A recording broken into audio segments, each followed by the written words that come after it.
ఒకవేళ కప్పని మరుగుతున్న వేడివేడి నీళ్ళల్లో ఉన్న గిన్నెలో వేస్తే గనక వెంటనే ఆ కప్ప ఒక్క గెంతులో గిన్నెలోంచి బయటకు వచ్చేస్తుంది. అదే గిన్నెలో చన్నీళ్లు పోసి అదే కప్పను ఆ గిన్నెలో వేసి తక్కువ తెగ ఉంచితే ఇంకా మెల్లిమెల్లిగా సెగ పెంచుకుంటూ పోతే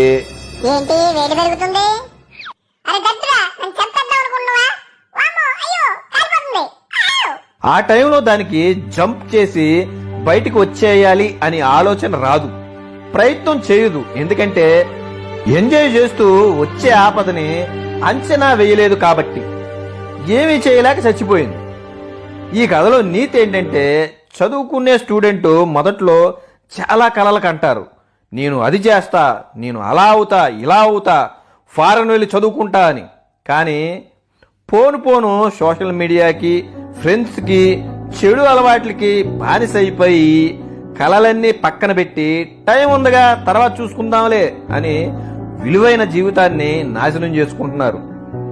మరికొంతమంది తొందరగా మేల్కొని వాటి నుంచి బయటపడి కలలను సాకారం చేసుకుని గొప్పవాళ్ళు అవుతున్నారు.